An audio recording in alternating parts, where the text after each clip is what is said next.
श्रीमद् भगवद गीता का पाठ 8वां अध्याय अक्षर ब्रह्म योगो नाम।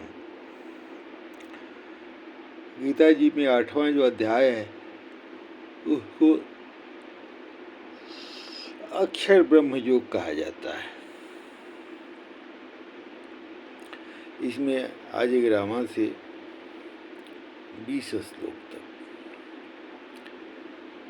परमात्मा के निर्गुण स्वरूप की प्रशंसा करते हुए भगवान कह रहे हैं, यद्यक्षरं वेदविदो वदन्ति विशन्ति यद्यतयो वीतरागाः यदिच्छन्तो ब्रह्मचर्यं चरन्ति तत्ते पदं संग्रहेण प्रवक्ष्ये। भगवान कह रहे हैं कि वेदविदः वदन्ति, वेद को जानने वाले विद्वान कहते हैं,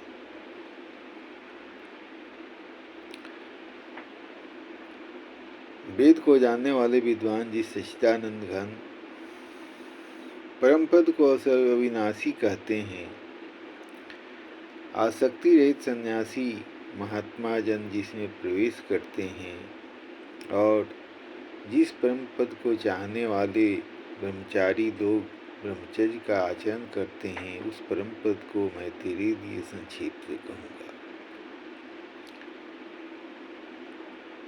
कहने का अर्थ है कि भगवान बता रहे हैं कि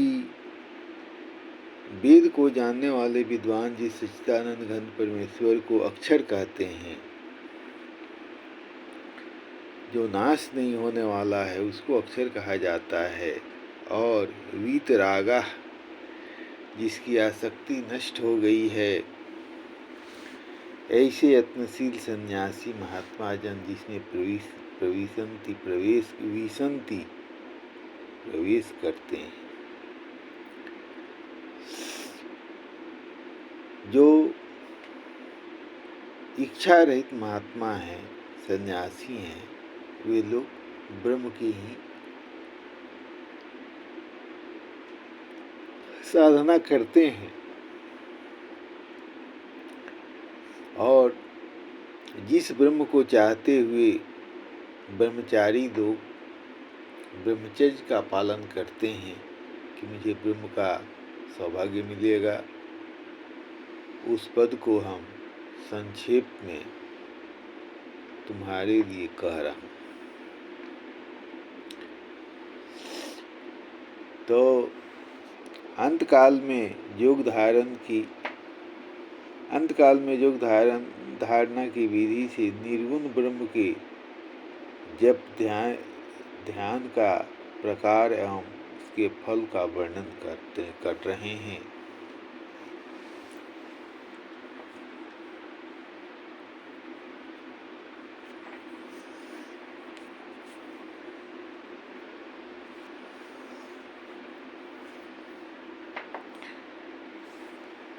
भगवान बता रहे हैं,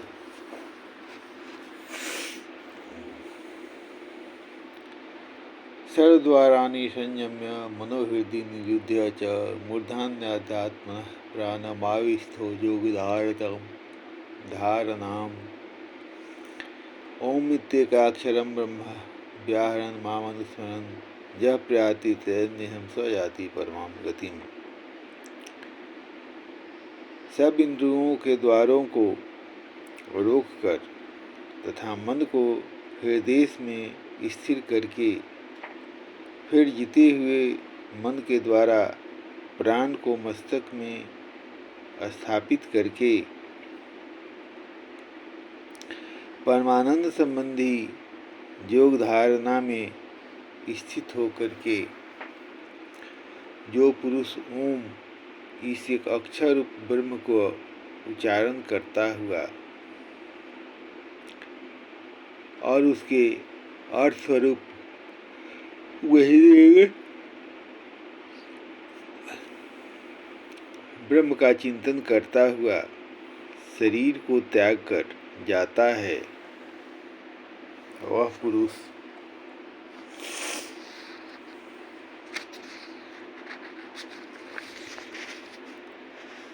परम गति को प्राप्त होता है।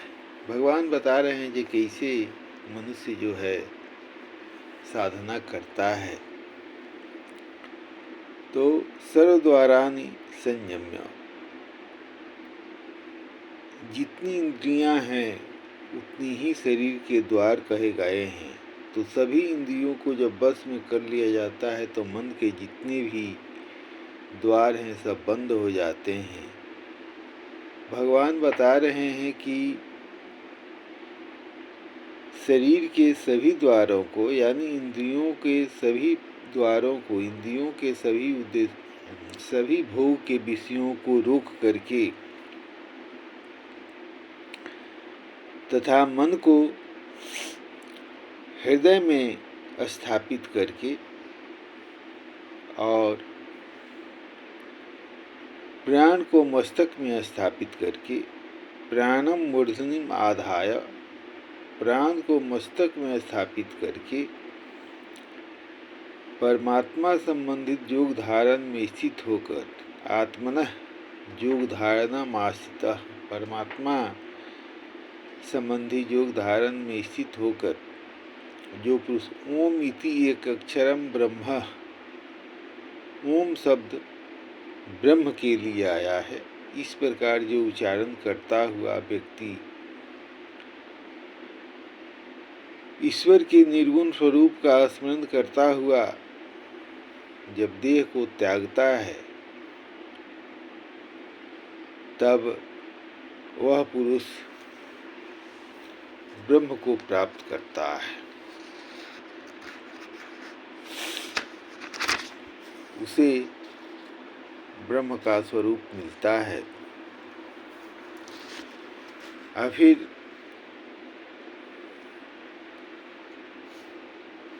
भगवान कह रहे हैं अगले श्लोक में, अनन्य चेता सत्यम यो माम स्मरति नित्यसः तस्याहं सुलभः पार्थ नित्य युक्त से योगिनः। भगवान कह रहे हैं कि अनन्य चेता सत्यम जो माम स्मरति नित्यसः, जो मुझको हमेशा स्मरण करता है, इस प्रकार अनन्य चेता, यह मन दूसरी जगह नहीं जाने वाला होता है। अनन्य चित होकर के, यानी इस मन को एक जगह स्थिर करके जो व्यक्ति भगवान का हमेशा स्मरण करते रहता है, उसके लिए तस्याहं सुलभ पार्थ, हे पार्थ, हे अर्जुन, मैं उसके लिए सुलभ हूँ। जो योगी मुझ में अपने मन को नियुक्त कर दिए हैं, मन को लगा दिए हैं, नित्य युक्तस्य,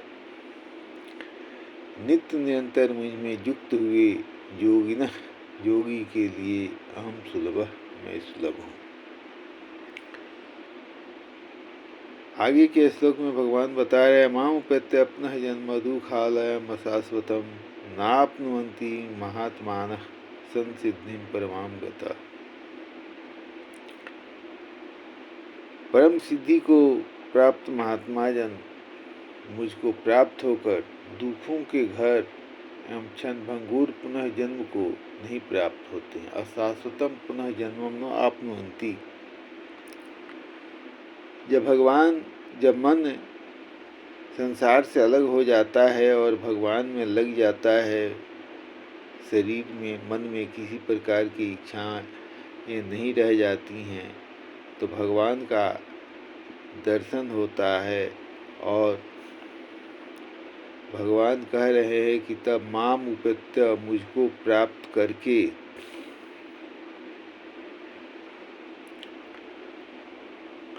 माम उपेत्य, मुझको प्राप्त करके जो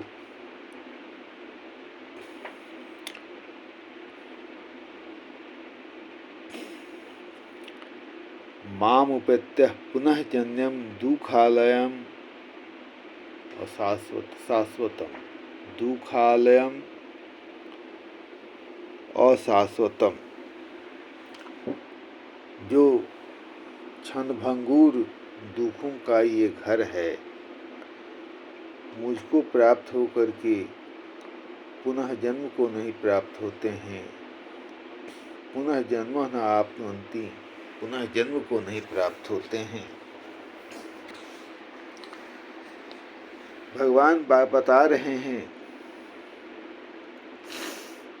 कि यह दुखों का घर नश्वर संसार,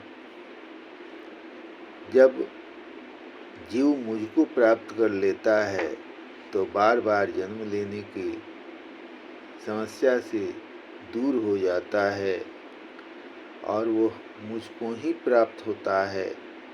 हमेशा जो सिद्धि को प्राप्त कर लिए हैं वह व्यक्ति दोबारा मृत्यु के चक्कर में न रह करके मेरे पास ही रहता है। अब्रह्म भुवनालोका पुनरावर्तिनो अर्जुन मामुपेत्य तु कौन्तेय पुनः जन्मो न विद्यते। भगवान कह रहे हैं कि ये ब्रह्मलोक पर्यंत सब लोग पुनरावर्ती हैं।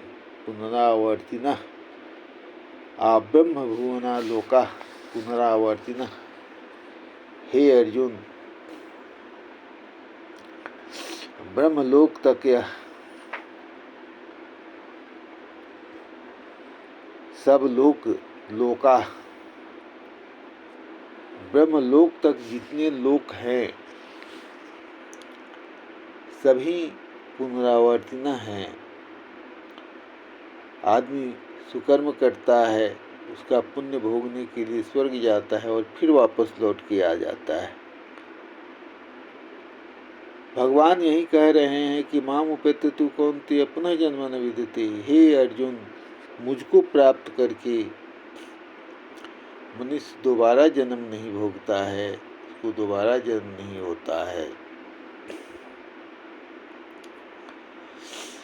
इस प्रकार अर्जुन को भगवान यह बता रहे हैं कि ब्रह्मलोक तक जितने लोक हैं सब पुनरावर्ती है, उसमें आने जाने का क्रम लगा रहता है। लेकिन मुझको जो प्राप्त कर लेता है, हे अर्जुन, पुनः जन्म न विद्यते, उसका दोबारा जन्म नहीं होता है। सहस्र युग पर्यंतम महर्यद ब्रह्मणो विदुः रात्रिम युग सहस्रांताम ते अहोरात्र विदो जना। तो अब ब्रह्म के रात दिन का परिमाण बता रहे हैं कि ब्रह्म का जो एक दिन है वह सहस्र युग पर्यंतम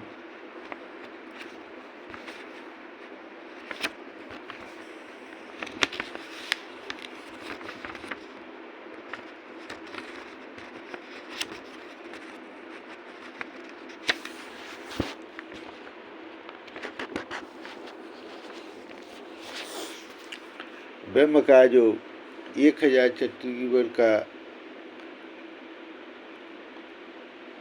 जो 1000 चतुर्गी सहस्र युग पर्यंतम 1000 चतुर्गी तक की जो अवधि वाला रात्रि के समान एक दिन है।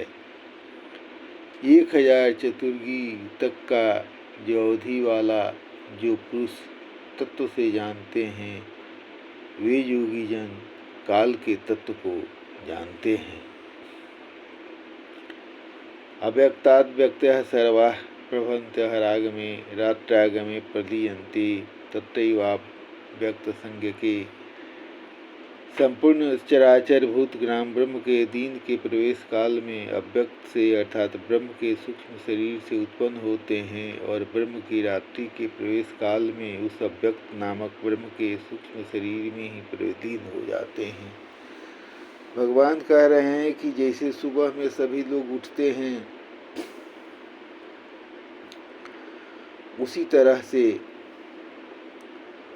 सभी लोग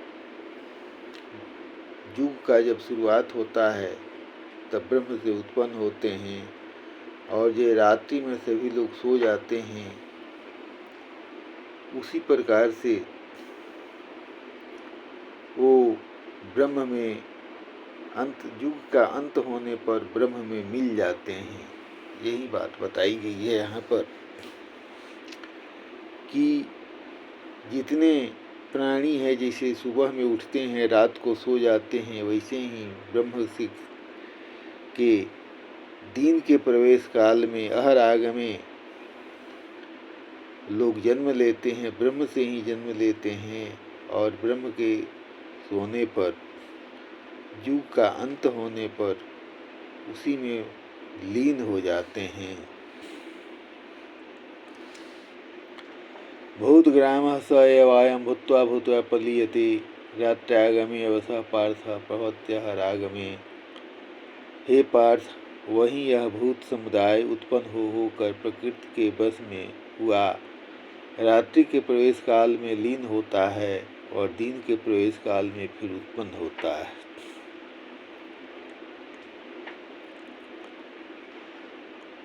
तो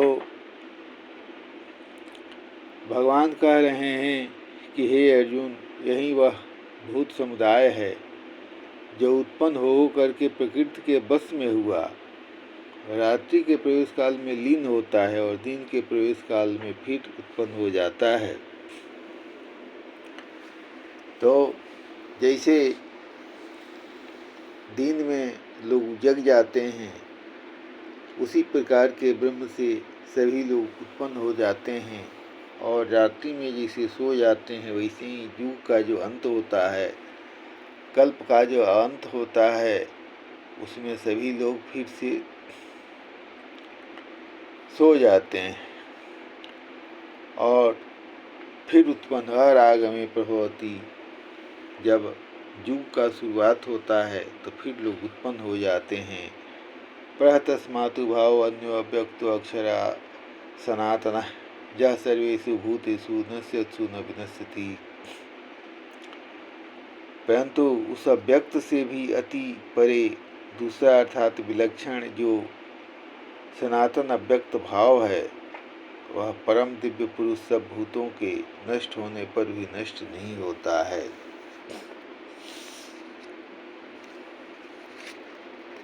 तो कहने का मतलब है कि जब यह मन ब्रह्म में लीन हो जाता है तो न रात्रि में सोने के समय की तरह सोता है, न दिन के होते समय उठता है। वह हमेशा स्थिर हो जाता है, उसके लिए रात्रि और दिन कोई मायने नहीं रखता है, और वह हमेशा ब्रह्म में लीन रहने वाला व्यक्ति हमेशा स्थिर रहता है।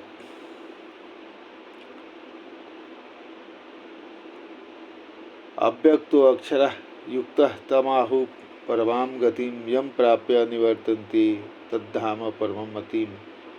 वह अव्यक्त अक्षर इस नाम से कहा गया है और उसी भाव को परम गति कहते हैं, यानी जिसके मन में उस ब्रह्म के प्रति आस्था हो जाता है, आसक्ति हो जाता है, और जिस सनातन अव्यक्त भाव को प्राप्त होकर के प्राप्य न निवर्तन्ते, वापस नहीं आते, वह मेरा परम धाम है। जिस परम ब्रह्म को प्राप्त होकर के मनुष्य दोबारा इस पृथ्वी पर नहीं आते हैं, वहीं भगवान बता रहे हैं कि वहीं मेरा परम धाम है। अब आगे का श्लोक अगले वीडियो में। जय श्री राम, राम राम। यदि आपको अच्छा लगे तो इसको शेयर कीजिए, ताकि दूर दूर तक जनता में गीता के ज्ञान को बढ़ाया जा सके। क्योंकि जब तक मन को स्थिर नहीं किया जाएगा, गीता के योग को किया नहीं जाएगा, तब तक निरोग रहना मुश्किल है। इसीलिए यह कोई धार्मिक ग्रंथ मत मानिए, इसको यह योग का भी ज्ञान है, जिस पर चल करके जिसको अपना करके किसी भी धर्म का व्यक्ति, कोई भी मत मानने वाला व्यक्ति इस पर चल करके निरोग हो सकता है, निरोगी जीवन जी सकता है। जय श्री राम। राम राम।